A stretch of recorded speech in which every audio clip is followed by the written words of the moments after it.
우리의 이야기꾼이 막 이야기를 시작합니다.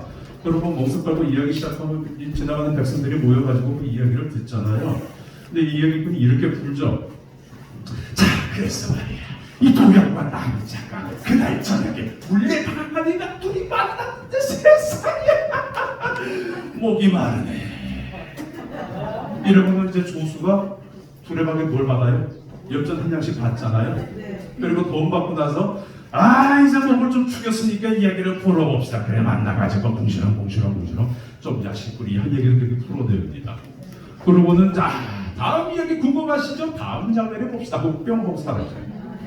이렇게 했을 때 두 사람 다 말은 잘 해요. 근데 두 사람이 가지고 있는 말의 내용이나 그런 격들, 또 사람들이 신뢰하는 것에 대해 차이는 분명히 존재합니다. 중세 철학가가 자기 이념을 설파했을 때 사람들은 그 논리적인 이념에 믿음을 갖게 되고 그 사람을 존중하게 되죠. 장태의 이야기꾼을 존중하지는 않습니다. 존경 안 합니다. 그냥 제의만 있습니다. 그런 차이예요. 그러면 나는 말을 잘하는 방법을, 내가 말하는 잘하는 그런 기술을 얻는 그 방향을 중세 철학가로 갈 것이냐, 아니면 장태의 이야기꾼으로 갈 것이냐, 당나왔죠. 그런데 여기에서 제가 늘 강조하는 게 객관적으로 본인을 판단을 먼저 하셔야 됩니다. 한 예로 얼굴은 양세형이에요. 근데 화법은 최불암 선생님이 화법이죠. 뭔가 언밸런스죠? 최불암 선생님께서 양세형의 화법을 부산하세요. 사람마다 가지고 있는 외모적인 이미지가 있습니다. 더하기 그 사람마다 가지고 있는 목소리의 색깔을 포함해서 소리가 가지는 이미지가 있어요. 겉으로 보이는 이미지, 소리가 가지는 이미지 두 가지가 합해져서 기본적인 내 이미지가 보여지는 거거든요. 근데 내가 가지고 있는 이미지는 양세형인데 그냥 느낌적인 느낌으로 최불암 선생님의 그런 어투가 너무 부러운 거예요. 또 그걸 장착을 하잖아요. 나하고 안 맞는 거예요. 그러면 나는 남들을 리더의 조직이고 안 되고 양세형처럼 깍깍깍깍 그렇게 얘기를 해야 됩니까? 그건 아니에요. 나한테 맞는 이미지의 어법이 있으면 그 어법의 격을 바꿔주면 되는 거예요. 요거는 조금 더 천천히 풀어드릴게요. 어르신들이 그럽니다. 사람 외모 보고 판단하지 말라고. 근데 외모 안 볼 수가 없습니다. 제가 짠하고 나타났을 때 여러분들은 제가 저보다 선배들 많이 계십니다만 이제 올해 50둘이니까 52년의 인생을 다 알고 계시는 건 아니잖아요. 일단 1단계가 뭡니까? 이 사람의 겉모습을 봅니다. 얼굴 보고 체형을 봅니다. 겉모습 보고 일단 판단을 합니다. 어떤 호대도 멀쩡하네. 생각보다 못났네. 여러 가지 판단을 해요. 2단계는 뭐죠? 이 사람이 말을 시작하게 되면 그 말의 내용과 목소리와 여러 가지 발성을 보고 느낌을 또 갖춥니다. 꼬라지는 저래도 소리는 괜찮네. 뭐 이런 식으로 또 판단을 하게 되잖아요. 마지막 3단계는 뭐죠? 시간이 가져다 줍니다. 오랜 세월 지나면서 이런 경우 저런 경우 다 겪어본 뒤에 저 사람은 이렇구나 라고 판단을 하게 되죠.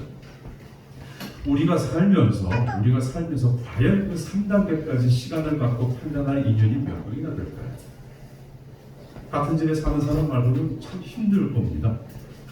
대부분 사회생활 하다 보면 1, 2단계에서 내 이미지가 결정이 거의 돼요. 그 1, 2단계를 내가 갖춰야 되는 거예요. 빨리 나에 대한 객관적 이미지를 파악하고 그걸 어떻게 표정할 건지 다듬을 건지 나아가셔야 된다는 거죠. 자, 계속 가볼게요. 자, 누구를 따라갈지 답은 나왔습니다. 기술입니다. 연습 안 하면 말짱 꽝입니다. 아까 말씀드렸죠. 무조건 연습하셔야 됩니다. 무조건. 첫 번째 기술, 간결해야 됩니다. 논리적으로 나도 말을 하고 싶은데 전달력을 높이고 싶은데 누군가를 설득을 해야 되는데 그 사람의 마음을 내가 얻고 싶은데 첫 번째 기술은 무조건 간결함입니다. 그 말을 무조건 줄인다고 되나요? 아니요. 뭘 찾아야 돼요? 핵심을 찾으셔야 돼요. 내가 전하고자 할 말의 핵심을 찾으셔야 됩니다. 앞서 저기 시장님 그 인사 말씀 읽어주시죠. 그렇죠? 그런 내용처럼 지사님이나 시장님이나 단체장님들 연설하실 때 보면은 이게 저도 의전 강의를 공공교육원에 들어갑니다만 참 힘들어요. 하지 말아도 안 할 수가 없어요. 앞에 분명히 내빈 속에 다 있는데 오늘 이제 이렇게 해서 귀한 자리에 함께 해주신 누가 오셨고 쭉 한 페이지 읽어요. 그 다음 내빈이 올라가가지고 앞에 시장님이 했으면 다 해주셨다고 퉁치면 될 텐데 또 누가 오셨고 또 반복해요. 근데 평균 내보면 5분 연설을 했을 때 안 해도 될 말이 절반이에요. 한 2분 정도만 말을 하면 될 거를 안 해도 될 걸 또 보태버린단 말이에요. 간결, 핵심을 찾아야 됩니다. 예문을 볼까요? 뒤에 보이셔야 될 텐데 위에 석줄 보이죠? 오늘 이번 안동문화예술의 전당 국제회의장에서는 임충각 총무 독립군의 어머니 허은 여사에 대한 주제로 2018 전국 여성인물 재조명 심포지엄이 진행되겠습니다. 자, 이 석줄 절반으로 줄여야 됩니다. 질문드립니다. 이 석줄의 핵심은 뭡니까? 꼭 전달해야 될 것. 심포지엄이 진행된다는 거예요. 뭔 주제로?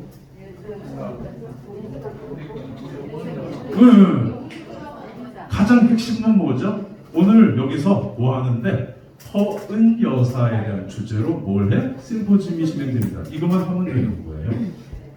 필요 없는 게 뭐가 있을까? 한 줄에 걸쳐서 장소가 나와 있습니다. 여러분이 앉아 계신 여기는 어디죠? 에셀. 이제는 여기요. 여기는 에셀. 에셀을 알고 오셨잖아요. 굳이 장소를 말로 언급할 이유는 없다 이거예요. 그러면 한 줄 날라가죠? 제목이 2018 여성인물 이거 다 필요 없어요. 제목은 이미 현수막에도 나와 있고 앞에 시작하고 이게 다 해요. 그러면 2018부터 재조명 다 털어내고 심포지엄만 살리면 되는 거예요. 그러니까 오늘 허은 여사에 대한 주제로 심포지엄이 진행되겠습니다. 그러면 끝나는 거예요. 근데 조금 이제 살을 붙인다면 도대체 허은이라는 분이 누군데? 임청각의 종부이시고 독립군의 어머니시라는 거잖아요. 그러면 이걸 어떻게 살려요? 오늘 임청각의 종부이시고 독립군의 어머니이신 허은 여사에 대한 주제로 심포지엄이 진행되겠습니다. 그러면 되는 거예요. 이렇게 핵심만 살려가지고 간결하게 전달해주면 제일 중요한 거 전달해야 될 그 제대로 된 내용이 갈 수 있다는 거예요. 앞에 이런저런 술들이 많이 붙어버리면은 정작 핵심이 죽어요. 임청각은 아시죠? 네. 안동에 지금 저 역사도 옮기고 해서 복원 작업 들어갔습니다만 안동댐 올라가다가 왼쪽에 있는 고택이죠. 서쪽 이상렬 선생님의 고택입니다.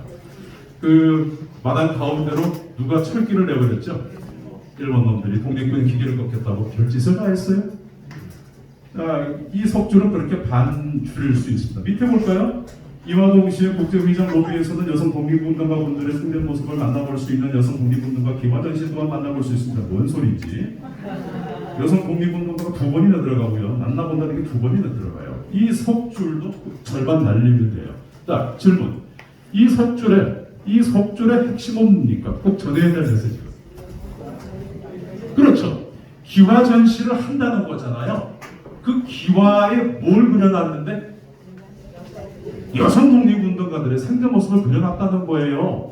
그 기화 전시는 이 방에서 합니까? 어디에서 해요? 로비에서 한대요. 그럼 그것만 살리면 돼요. 심포지엄이 진행됩니다. 그리고 로비에서는 여성 독립운동가들의 생전 모습을 그려놓은 기화 전시가 진행되고 있습니다. 라고 끝내면 되는 겁니다.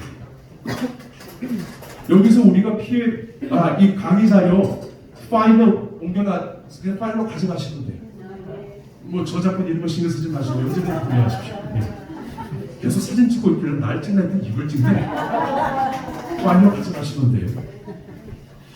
자, 하지 말아야 될 게 뭐가 있냐면은 문어체, 쓰는 체가 있고 말하는 구어체가 있죠. 문어체는 다 드러나요. 이와 동시에 이런 표현을 여러분 쓰세요. 회장님 저의 강의를 듣고 계십니다. 그와 동시에 문자를 보내고 계십니다. 이런 표현 안 써요. 이와 동시에 그와 동시에 이거는 문어체 필요 없어요. 이거 뭘로 바꿨어요? 그리고 국제회의장 우리 앉아 있는 데잖아요. 그게 바뀌니까 그냥 로비에서는 바로 가면 되는 거죠. 그리고 로비에서는 여성 독립운동가들의 이 부분 중복되는 거 다 다시 재조합해서 여성 독립운동가들의 생전 모습을 그려놓은 기화 전시가 진행되고 있습니다. 핵심이 제대로 전달됐죠. 위에 거 밑에 거 반을 줄였어요. 밑에 마지막 두 줄 보실래요? 편안하게 전시도 보시고 오늘 포럼도 뜻깊게 참가하시길 바랍니다. 뭔 소리인지 주저리. 이거 어떻게 바꾸면 돼요? 많은 관람 부탁드립니다. 깔끔하잖아요. 그죠? 이게 첫 번째 기술입니다. 그 사람 목소리가 아무리 좋고 말을 아무리 잘해도 늘어지면 사람들이 지쳐요. 그 시간 안에 핵심만 전달하시면 됩니다. 근데 이게 왜 우리가 원고를 이렇게 쓴다든지 이야기를 전할 때 장수, 쪽수, 또 연설을 최소 몇 분은 해야지. 시간에 대한 강박관념이 있냐면요. 어릴 때부터 우리는 그렇게 세뇌당해 왔어요. 국어 시간입니다. 저 하늘을 보고 느낀 점을 적어주세요. 200자 원고지 5장 이상. 그냥 내 느낌이 보고 좋다 점점점 한 장이면 되잖아요. 근데 그렇게 좋다는 거 적어내잖아요. 선생님이 뭐라고 해요? 자식 장난치나 이런다고. 그 사람이 가지고 있는 문학적 감성이나 이런 걸 다 무시되어버리고 무조건 쪽수로 맞춰야 되는 거예요. 그렇게 우리는 배워왔기 때문에 자꾸 어떤 연설은 최소 몇 분을 해야 되지 않나? 그리고 뭘 제출할 때 종이로 A4지 몇 장은 내야 되지 않나? 이런 문제가 생기는 겁니다. 여기는 일단 저희가 좀 이래저래 한 달에 해서 연결해서 왔습니다만 다른 데 강의 가면 이제 원고료를 따로 주잖아요. 공공 교육도 마찬가지고. 거기도 그런 기준이 있어요. 최소 몇 매 이상. 나는 그냥 10페이지면 충분한데 최소 몇 매 이상 돼야 그 원고료가 충분히 나와요. 필요 없는 내용을 자꾸 넣게 되는 거죠. 이런 아쉬운 부분들이 있답니다. 자, 기억하십시오. 간결해야 되는데 뭘 살려? 핵심을 살리셔야 됩니다. 두 번째, 공감을 끌어내셔야 됩니다. 공감을 끌어내 쉽게 이해하는 말을 써야 되는데 바로 넘어갈게요. 서울에 친구 만나러 갔습니다. 행사 끝내고 그래서 이제 그 친구 학교 지가 동창회 임원이래요. 따라갔어요. 학교 행사 뻔하죠. 교장 선생님 인사 말씀, 재단 이사장 인사 말씀, 총동창 회장 인사 말씀, 소초구청장 인사 말씀, 소초구 의장 인사 말씀. 소초구가 그때 비례까지 국회의원 2명이었어요. 그래서 그 지역이 국회의원 2명 인사 말씀, 7명이 출석까지 했습니다. 늘어지죠. 지루합니다. 학생들 반응이 뭡니까? 박수를 치는데 짜증. 이제 다 끝났어요. 다 끝났는데 선생님이 이러네. 예전에 축사는 여기까지인데 학교에 귀한 손님이 오셨어요. 얘기 한번 들어봅시다 하고 불러냅니다. 애들 박수 분위기는 더 짜죠. 끝났다. 사연이 이 사람은 이 학교를 졸업하고 바로 미국으로 유학을 갑니다. 미국에서 석박사까지 다 따고 화학 쪽에 굉장히 유명한 사람이었나 봐요. 그래서 유명 인사가 돼서 우리나라에서 그 분야에서 이제 학술회의가 있는데 기조 발자를 오신 거예요. 초대받아서 온 김에 학교에 큰 행사가 있으니까 선생님 인사로 왔죠. 이 사람이 나옵니다. 나와가지고 축사를 이렇게 합니다. 반갑습니다. 몇 회 졸업생 누구입니다. 제 소개는 선생님께서 다 해주셨고 후배님처럼 그 자리에 이렇게 앉아 있었을 때 저는 두 가지 마음이 들었어요. 하나는 부러움이었고 하나는 두려움이었어요. 어쨌거나 저렇게 인생 살만하니까 이런 자리에 와서 저렇게 마이크라도 잡겠지. 그 인생이 부러웠고 하나는 나는 졸업하고 어떤 인생을 살게 될까 그런 막연한 두려움이 있었어요. 꽃보다 누나 마지막 편에서 나영석 PD가 윤여정 쌤한테 묻습니다. 선생님은 이제 그 정도 연세 사셨으니까 큰 걱정은 없으시겠어요? 라고 하니까 윤 쌤이 야 나도 67세는 처음 살아본다 라고 답을 하셨어요. 저는 여기에 답이 있다고 봐요. 앞으로 다가오는 모든 시간들은 여러분이나 나나 다 처음 만나는 순간들이에요. 처음은 실수고요. 서툴 수밖에 없어요. 처음이니까. 적어도 여러분은 나보다 더 유리합니다. 하다가 실수해도 다시 도전할 시간들이 저보다 더 많잖아요. 그래서 후배 여러분, 다가오는 시간에 쫄지 말고 당당히 맞짱 뜨는 후배들이 됐으면 좋겠습니다. 고맙습니다. 이 양반 연습 채 2분 안 했어요. 이 양반 들어갈 때 애들 박수 분위기는 어땠을까요? 난리가. 앞에 7분은 어떻게 연습하셨길래? 천고마비의 계절에 원근각지에서 용사당하심에도 불구하시고 이렇게 늘어지는데 이게 애들 가슴속에 들어옵니까? 이 양반은 그 메시지 하나로 2번치가 안 되는 메시지로 그 수백 명의 학생들의 마음을 얻은 거예요. 끝나고 잠시 찾아갑니다. 명함 드리고 인사하고 업이 업인지라 잠깐 대화를 나눕니다. 그래서 물어봅니다. 화이트보드가 없으니까 제가 이제 말로 할게요.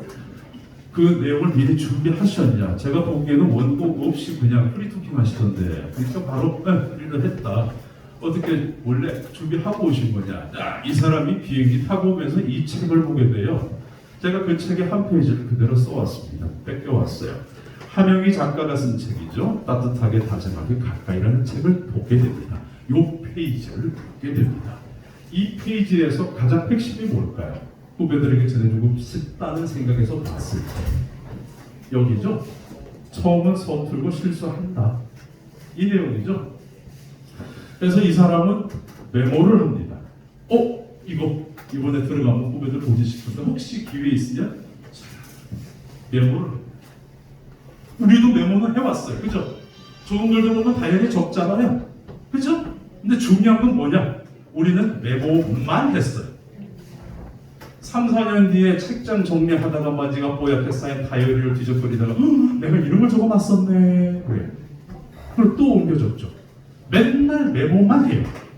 이거를 내가 메모 없이 써먹을 수 있게 이쪽으로 넘기는 훈련을 하지 않았다는 거죠. 맨날 이렇게 적어놓은 자료밖에 안 돼요. 메모 좀 볼 수 있겠습니까? 라고 물었습니다. 잘 보세요. 갤럭시 노트를 쓰셨는데 종이 노트 말고 갤노트 여기에 한번 잠깐 보여주셨어요. 제가 손으로 대충 적어드릴게요. 중간에 윤여정 나도 67세 처음 동그라미 밑으로 화살표 실수 서투 전체 동그라미. 이게 이 전체 문장에 대한 핵심 내용은 끝이에요. 우리는 그대로 베껴졌지만 이 사람은 이거를 내가 말로 어떻게 활용할까 필요한 메모만 한 거죠. 그 다음에 중요한 거예요. 위로 돼지꼬랑지를 빼가지고 뭐라고 적어놨을까? 공감 물음표라고 적어놨어요. 그리고 바로 안에 뭘 적어요? 공감 물음표는 뭐지? 이 메시지를 주기 전에 청중들과 내가 뭘 가지고 공감을 하지? 그들과 내가 하나가 될 수 있는 공감 요소가 뭐 있지? 이걸 찾은 거죠. 괄호 안에 뭐가 들어있었을까요? 부러움, 두려움. 내가 합격할 때 그런 느낌을 받았었거든. 적어놨어요. 자, 큰 동그라미 밑에 또 돼지꼬랑지를 빼가지고 마무리 물음표 괄호 해놨어요. 이 괄호 안에